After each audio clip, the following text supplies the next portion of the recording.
All right, welcome to Hoops Tonight, presented by FanDuel here at The Volume. Happy Tuesday, everybody. I hope all of you guys are having a great week. We are live on AMP. And don't forget, for those of you guys who are listening on the podcast feed or on YouTube, that the first place that you guys can get this analysis is on AMP. If you have any trouble tracking down our page, I have the link. I tweet it out before every show. You can find it on my Twitter feed. So today, we're going to have three topics. We're going to be covering the Steve Nash firing, which is obviously the biggest story of the day after the Brooklyn Nets lost again today, because big shock. It turns out the coach is the least of their problems. The Golden State Warriors lost their third consecutive game, a tough one, a tough come from behind win for Miami to lead the Warriors to their third consecutive loss. We're going to break that game down and talk about some of their issues with their bench cropping up again. And then the Philadelphia 76ers, a team that I was very high on to start the season, started 1-4, but have won 3 consecutive games. So I wanted to kind of zoom in on some of the specific ways that they've been playing better basketball. So let's start with Nash. I did a video earlier today, and in the video I talked about how the Nets were 30th in rebounding in the league and 29th in defense. And they were actually a pretty damn good offensive team. And that even though Nash may not have been the right coach for that particular team, it wasn't necessarily the issue. He wasn't the reason they were struggling. They were struggling because they weren't defending and they weren't boxing out and they weren't crashing from the wing and they weren't securing rebounds. They beat Indiana the other night and they out-rebounded Indiana. And they held them to an offensive rating under 105. So they got stops, they secured rebounds, and they won a basketball game. And then versus Chicago tonight, they got out-rebounded by 7, gave up 11 offensive rebounds, gave up 24 points in the first 7 minutes of the fourth quarter, and blew another game at home to the Chicago Bulls. Because again, their issue is not leadership. It is the players on the floor and their willingness to compete physically. It kind of reminds me a lot of the Frank Vogel situation last year with the Lakers. And there's some parallels there. They had a really successful season in 2020. In that season, they won the title. Frank Vogel seemed like an ideal coach for that particular team. In 2021, the Brooklyn Nets came literally an inch away from making the conference finals, probably would have beat the Hawks and made it to the NBA finals, and probably would have beat the Phoenix Suns and won the title. That's how good that team was and how close they came to the ultimate goal. And during that season, people weren't complaining about Steve Nash. He seemed fine managing the personalities. They were doing a lot of switching. Things were kind of working for that group. But then what happens, and this happens around the league, like we're going to talk about a bunch of different coaches today. We're talking about Frank, talking about Steve Nash. We're going to talk a little bit about Doc Rivers later. I am okay with the fact that the Brooklyn Nets fired Steve Nash and are looking for a different coach. I would be okay if the Philadelphia 76ers decided to move on from Doc Rivers at some point. And I supported the Lakers firing Frank Vogel. I just also was aware in all of those situations that wasn't necessarily the only issue. I think there are specific types of players that do really well with one coach for a very long time, but they're unique personalities. There are guys like Steph Curry, right? One of the most coachable stars in NBA history, or Tim Duncan with Greg Popovich. But for a lot of stars, they have big egos. They don't really necessarily think they need a coach if you give them truth serum and ask them. And in a lot of cases, they view those guys as much as obstacles or equal partners as they do as a leader in a lot of those cases. And I think whenever you have a person like that in that type of position and they are constantly being hard on you and holding you accountable and doing those things, it can burn you out. And I don't think that's unique to NBA players. I think that can happen to anybody, just like us in our jobs. If you get to a point where you have the same boss for a long time, you become hyper focused on their quirks and you become really like almost oblivious to the things that they do well, because just over the years you've learned to kind of hyper focus on the things you don't like about them. I think that's normal. And so I think it's okay every once in a while, especially in professional basketball, when you're dealing with these types of egos, to bring in a different voice into the locker room. And it works. Like, guess what? Like, Darvin Ham has come in with the Lakers, and LeBron James and Anthony Davis have rebought into the defensive end of the floor, and they've even got some historically meh defenders to defend a lot better, and they're looking fine defensively. But it turns out the coach wasn't the problem because they're 0-5. The problem was the Lakers traded away Kyle Kuzma, Kentavious Caldwell-Pope, and lost Alex Caruso in the ensuing salary crunch, and now they don't have enough talent around their two stars, and so they're losing basketball games. They dealt with a issue, which is their players weren't invested in Darvin Ham in Frank Vogel anymore, but it didn't clear up the issue, which was upper management and ownership in their inability to set the basketball team up for success. It's a similar kind of thing going on with Brooklyn. Like, is Steve Nash the ideal coach for the Nets? I don't even know, because you can't even tell whether or not a coach's schematic approach is smart unless the players are competing. And this Nets team simply was not competing on the glass or on the defensive end of the floor. That issue wasn't going to go away when they made that shift. Let's say, so for instance, Ime Udoka is the name that's been thrown out, and we're going to talk a little bit more about him in a minute.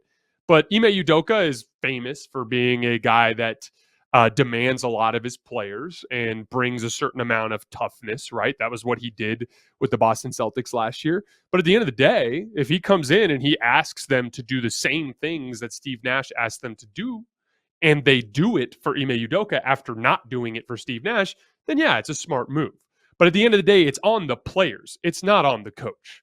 At the end of the day, the core problems have to be solved. Like for instance, Kyrie Irving has been. It hasn't been related to player availability this year. It hasn't been him up and leaving the team the way that he did in the past. But in this particular season, he's going with more off-court drama. This time, tweeting out, controversial movies, for instance, and getting into back and forth arguments with reporters after games. And it's one of those things where, like, that's kind of what comes with the Kyrie experience. And that's what brings me back to Joe Tsai at the end of all of this. If you guys remember this summer, I did a video. It was shortly after I got back from my Alaska trip where I was like, hey, like, I think this is still headed towards a trade. I think it'll probably be Jaylen Brown. It'll probably be the Celtics. I think this is headed towards a trade. And then the very next day, Kevin, it was reported, had recommitted to the team in the long run. And I was completely flabbergasted. I couldn't believe it. And the main reason why is I just didn't understand why Joe Tsai, an owner of a basketball team, seeing what the KD and Kyrie experience had been like for 3 years, like the two of them, like Kyrie choosing not to go to the bubble. KD may or may not have been ready to play at that point. He decided not to come back to the bubble. I think he was like 14 months post Achilles surgery at that time, maybe 15 months, something along those lines. But they just decided not to play, which at the time in a vacuum, you were like, okay, I get it. Maybe they don't want to go to the bubble.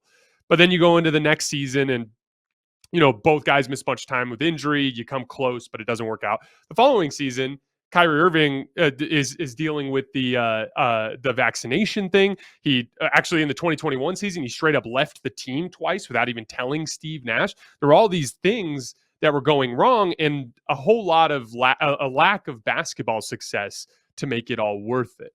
And so when we were looking at this summer, and you could have flipped Kyrie Irving to the Lakers for 2 first-round picks, and you could have flipped Kevin Durant to the Boston Celtics for Jaylen Brown, who, by the way, has looked amazing this year, and more draft compensation.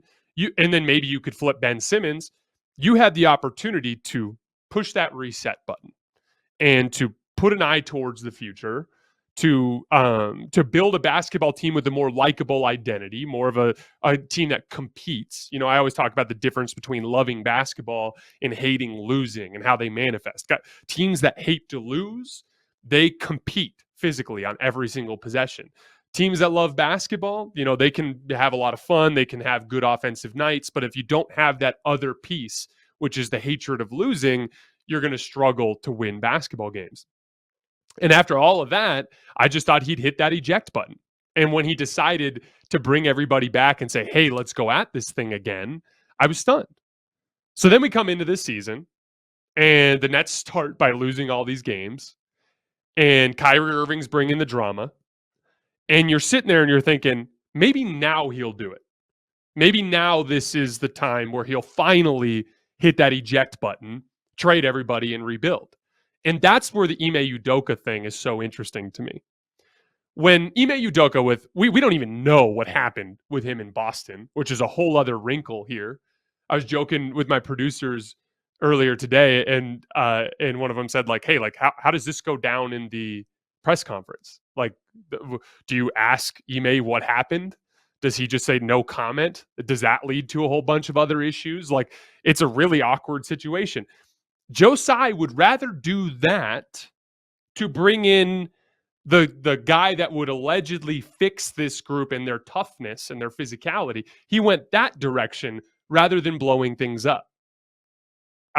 He would rather try to flex seal the bottom of his boat that has a giant hole in it rather than just get rid of the boat. The only thing in all of this that is worth salvaging is Kevin Durant. I wouldn't want to have anything to do with Kyrie Irving at this point unless you're desperate for talent, a team like the Lakers, who literally can't afford to turn away good basketball players. Or, with Ben Simmons, obviously, his back has led him to have health issues over the course of this season. He hasn't looked quite what you would hope for from him defensively, especially in the last couple of games.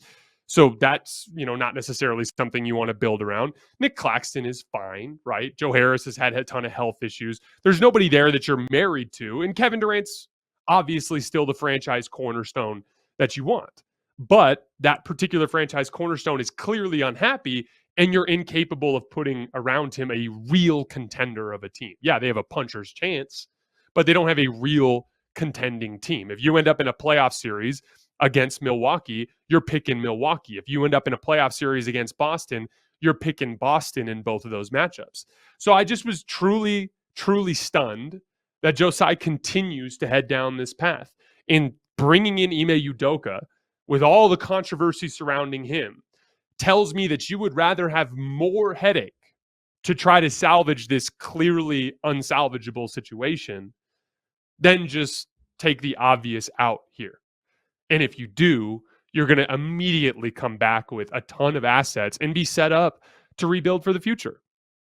They had an out and they decided not to take it. And that was really, really confusing to me. As we look forward, if the Nets go on a run, it won't be because they brought in a different coach. It'll be because the guys in that locker room finally bought back in.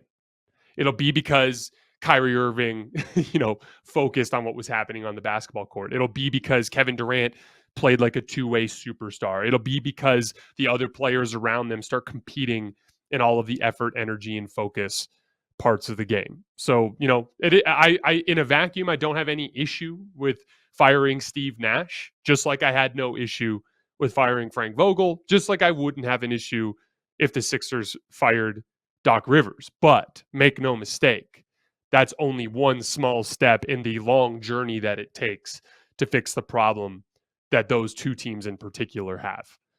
All right, so I wanted to talk about the Warriors for a little bit. They lost the tough one there against Miami. That's their third consecutive loss, third in the last 4 days. All the Warriors starters were positive in this game, which lends to the whole thing that I got into in yesterday's show. For those of you guys who listened to that, I talked a lot about James Wiseman in particular, and we're going to talk about how his fit is still an issue, and I still believe that it is. But I think he's kind of becoming a scapegoat in a lot of ways for Golden State. And if you remember in yesterday's show, I talked about how I'm more concerned about the bench lineup as a whole. This lineup that they've been rolling out the last couple of games were Jordan Poole, Ty Jerome, Moses Moody, JaMychal Green, and James Wiseman. It's the totality of that lineup, in my opinion, that's causing them problems. The lack of good rotation level NBA players, playoff level rotation NBA players in their bench lineup that is giving them problems. And that is exactly what happened again tonight. And there was a really interesting kind of shift from Steve Kerr in the second half that I thought demonstrated this.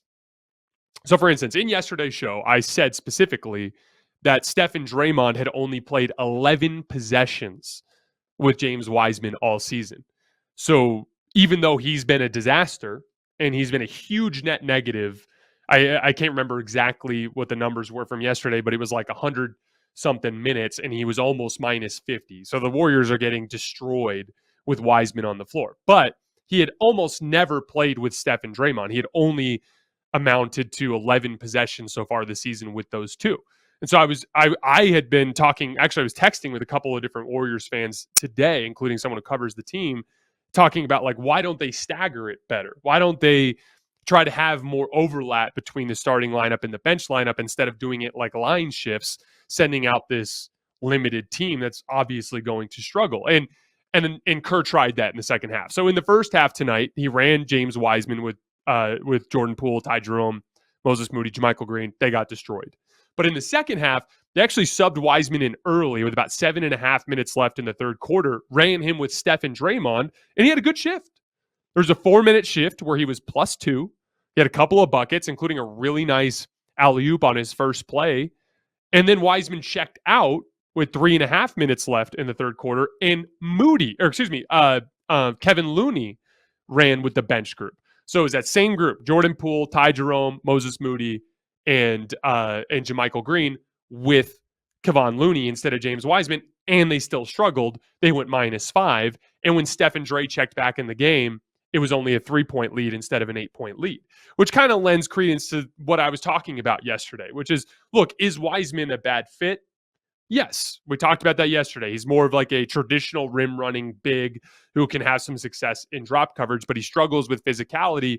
And specifically with the Warriors, you need bigs that can screen really, really well and that are really good at making reads, because his vertical spacing is not as valuable in a Warriors system that the spacing is inverted. They don't need that spacing around the rim. It's already there in the form of the fact that there's nobody down there because they're running 5-out sets. And all of your actions have Jordan Poole, Steph Curry, and Klay Thompson flying around on the perimeter. Wiseman's vertical spacing just isn't as valuable for this team. The fit issues with Wiseman are real. He's a young big in the NBA, and young bigs are just going to take a while to learn how to be really good.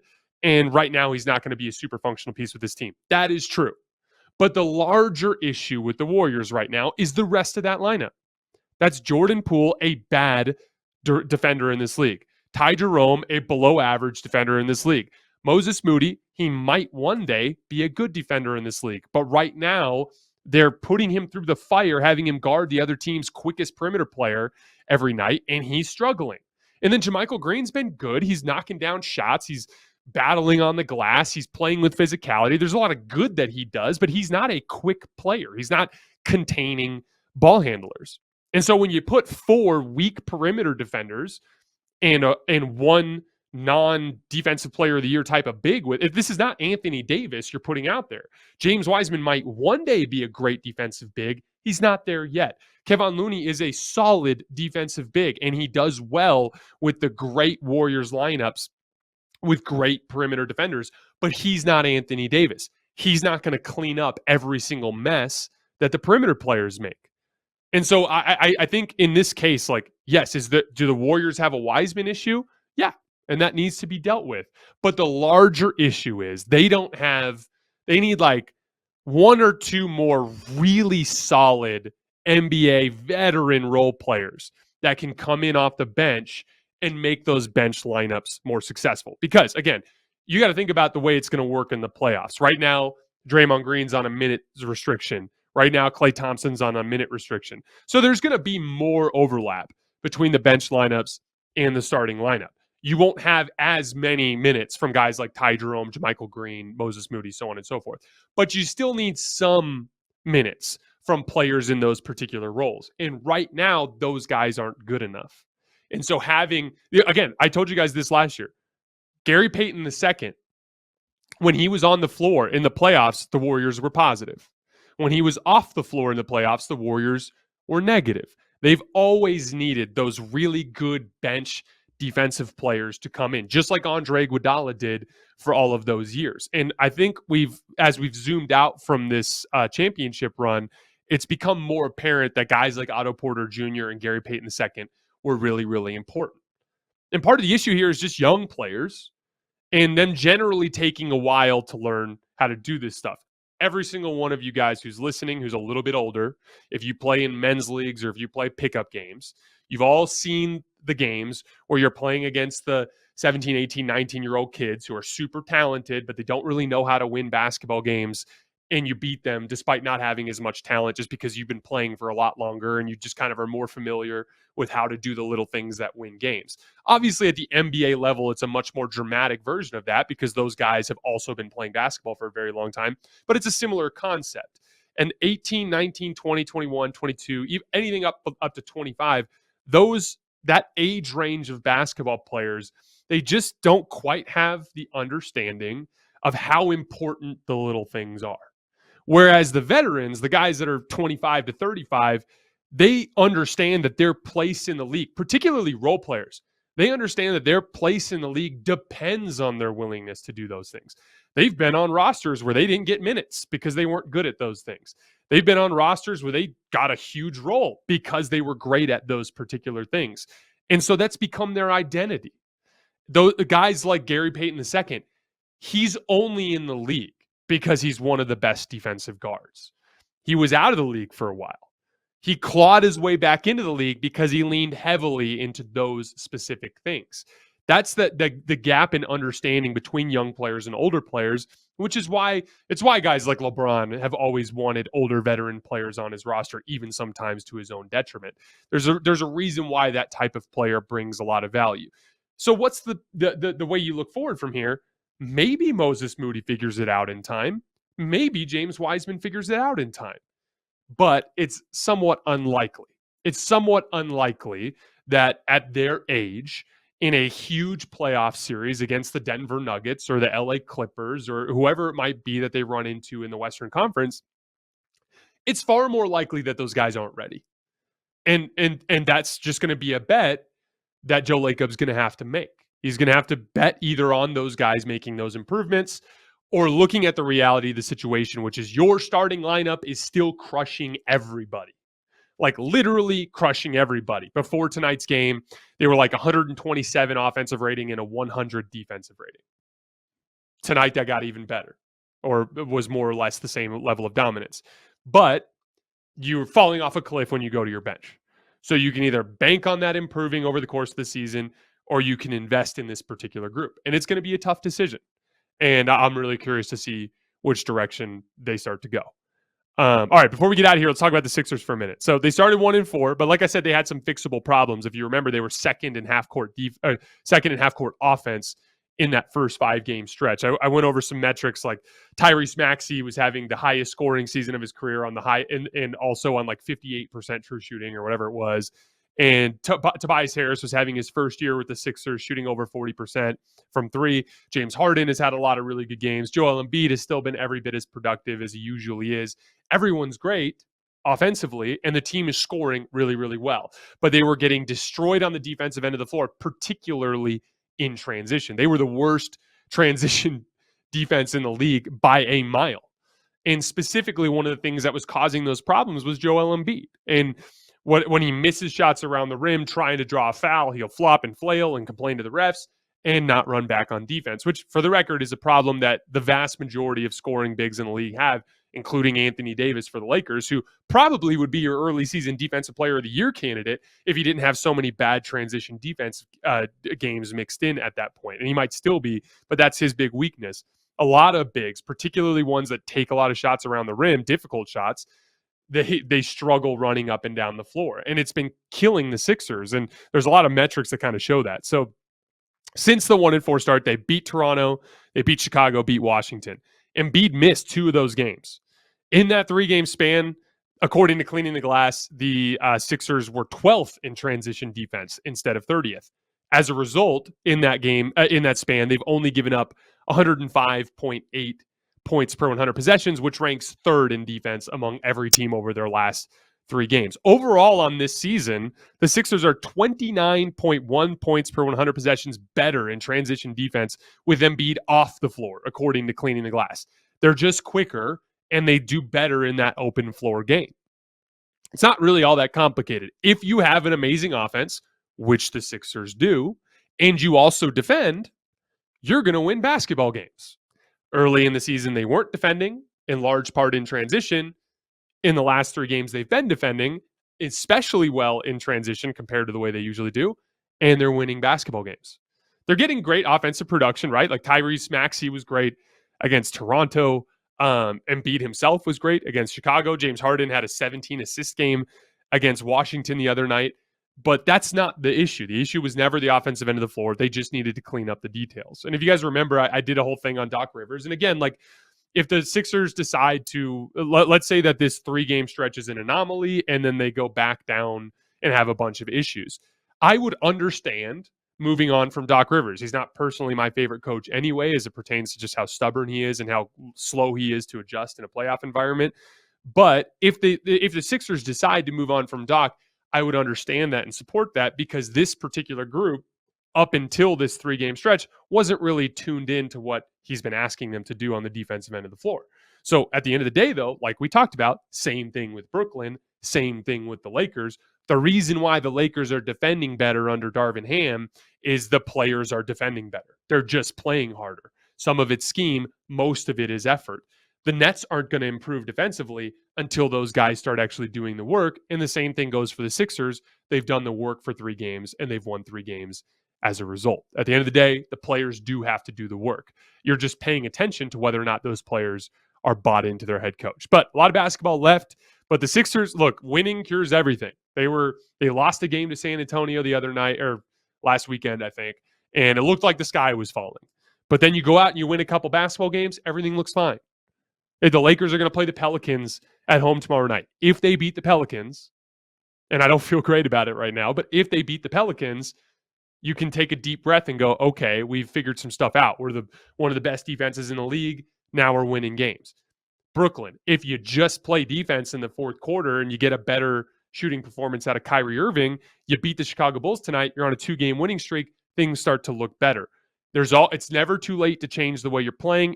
Especially these super talented teams, if you start playing well, you'll start winning games. But at the end of the day, the players are the ones that have to do the work.